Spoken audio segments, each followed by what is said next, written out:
Welcome to another episode of Teaching Taharka. Mr. Taharka Bey of the Moorish World Moorish World TV decided to disrespect the Honorable Minister Louis Farrakhan and the Most Honorable Elijah Muhammad, defaming, slandering their good name, calling them gatekeepers, calling them hiders of the light, as well as Masons. All Masons, he said that they are gatekeepers and hiding the light. He posed a question: can Freemasons free us? Can Moorish Americans or Nation of Islam's Freemasons free us? He put it started with a question, which is can, but he put an exclamation point at the end, So teaching Taharka, we want to start with a little grammar. When you start a sentence with a question word like who, what, when, where, why, you're going to end the sentence with a question mark. All right. So that I wanted to talk to you about your grade today. Go ahead, have a seat. Have a seat. I wanted to talk to you about the grade from this December 21st, 2023 research project that you did. That's why I called you into class, into my office today. Because December 21st, Moorish Science Temple of America, Noble Temples. You got an F, all right? The research, you got an F. And so that's what I came to talk to you about today, because we believe in you that you're, you can do better than that. That's why you're in class. I want to talk to you why you got an F and how you can, improve to get a better grade next time, So when the semester ends, we want to make sure you get a passing grade. But because you said that you are the people's grand sheikh, I'm not sure what that means exactly. What people specifically? Or does that mean that people elected you and selected you? I'm not sure. And how do if they don't want you anymore, do they just write you a letter, or I don't know. But let's talk about, again, why you got an F, all right? Now, the main reason that you got an F on this is because you did not include any teachings of Noble Drew Ali, any Holy Quran of the Moorish Science Temple, zero quotes, none. Zero quotes of the Quran questions, none.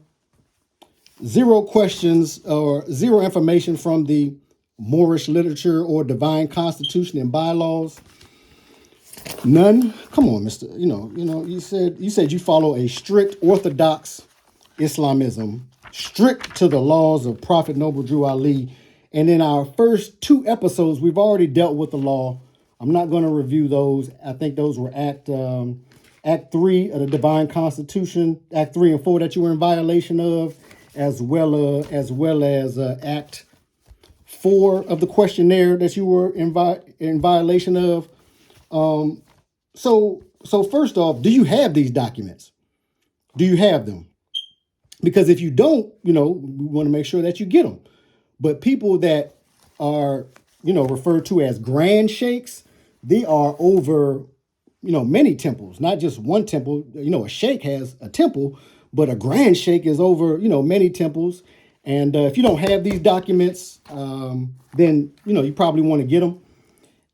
And you want to read them, and you want to refer to them in your lectures. Use that. If you say in your research project that you are the people's grand sheikh, that you follow an Orthodox Islamism, strict to Prophet Noble Drew Ali's teachings, then you should probably, use the teachings. And so that's really the biggest reason. But there's more.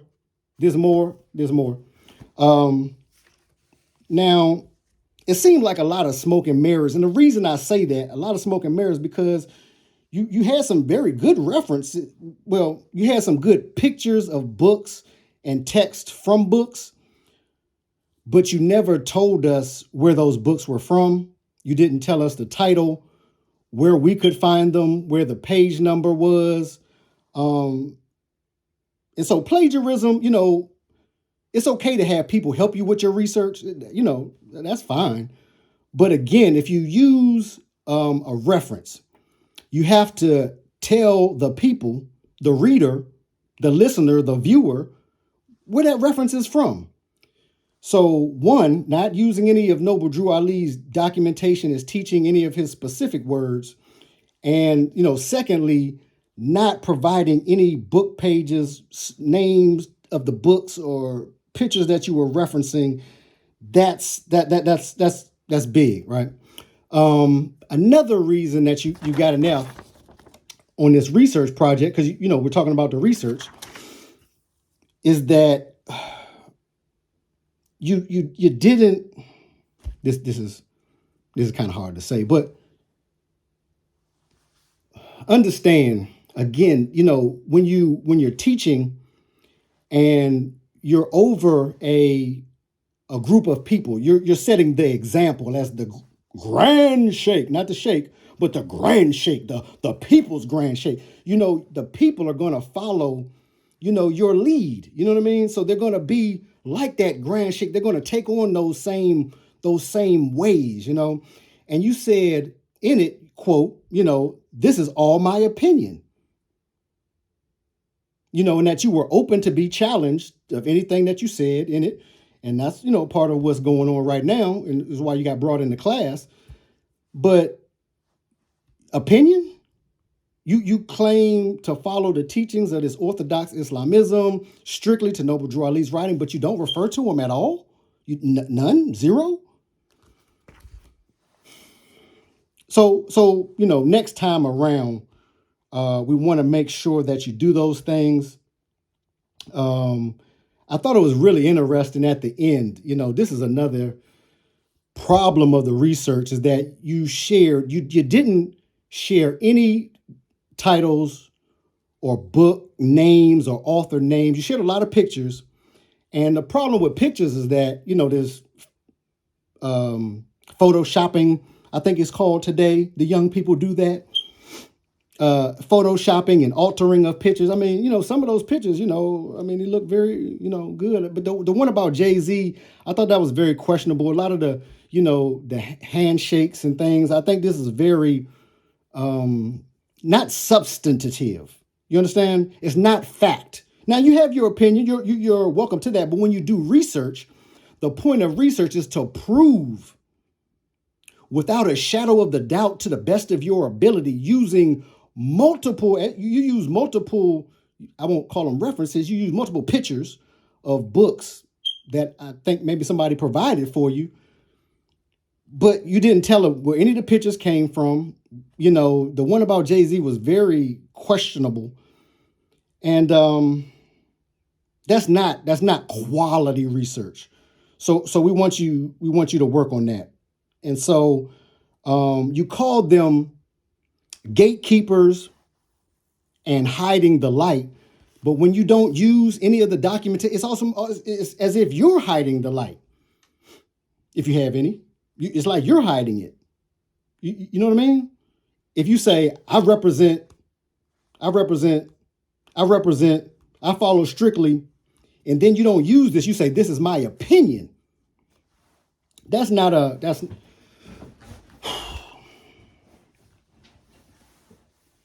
So we expect better in the future. I'm sure you're going to do better in the future.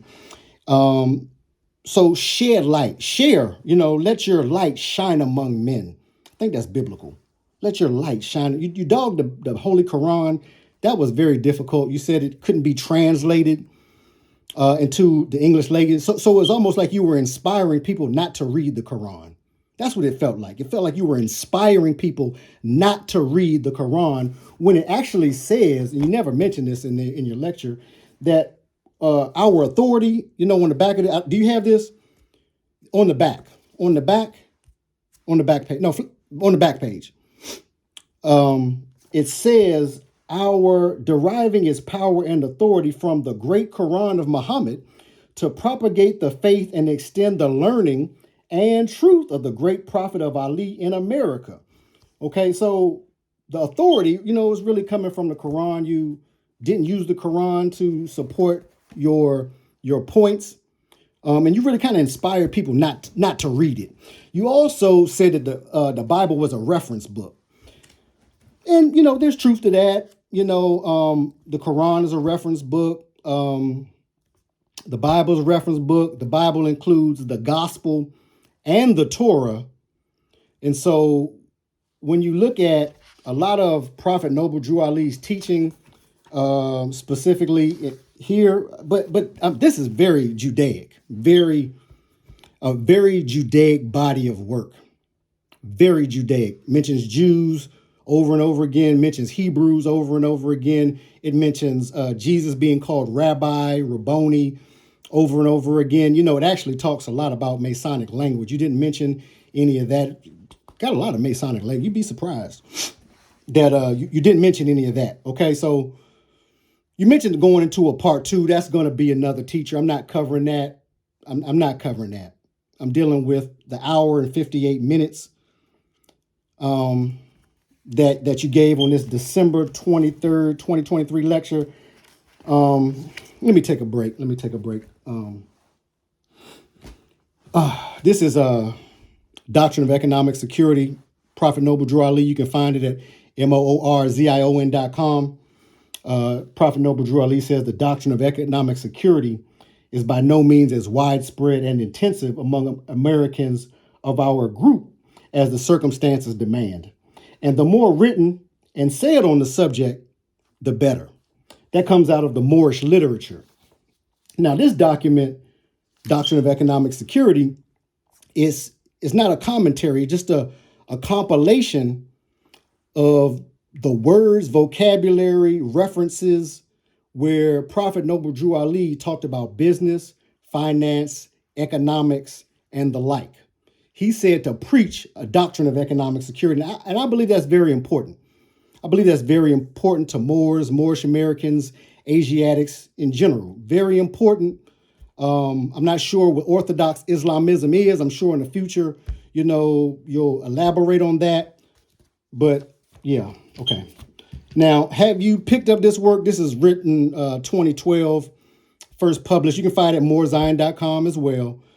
Manhood training class. The Nation of Islam has manhood training class every Monday, and it's been doing it. It's a way of shining light and giving wisdom to men, adult age, and there's also junior FOI classes where they also receive light, and MGT classes too. This is not for MGT. This is for men.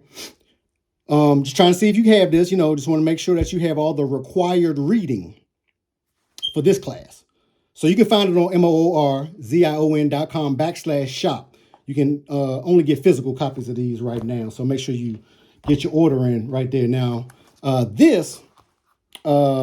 groups of people become independent nations, the 5-year plan economic model. So this is taking it up a step, beyond the doctrine of economic security. This has to do with planning your nation or your temple economic plan 25 years in advance. Great document. Elijah Muhammad, Ethiopia used the 5-year economic plan. It's written about in Message to the Black Man. You should get that if you don't have it. I don't have a copy near me, but I do. I'll show you that in a second. Ethiopia used the 5-year economic plan. Ghana used the 5-year economic plan. China, Pakistan, Kenya, Indonesia. And this is how Elijah Muhammad built a $80 million empire. He definitely had a motivation from Prophet Noble Drew Ali. He definitely had a motivation from the Honorable Marcus Messiah Garvey, but no one did it like he did. So yeah, make sure this required reading. Every required. Make sure you get it. moorzion.com. This is also available. Further elaborates. Odo Connell speaks. There's 5 volumes. This is volume 3. Speeches from myself, Odo Connell, where I was invited to speak different places. I would love to know where you've been invited to speak, what keynotes that you've done, and maybe help me better understand your research. So I want to just last thing I'm gonna say, and then we're done. Last thing, Mr. Bay. This is great document. Shout out to Melchizedek Shabazz. Got a lot of love for that brother.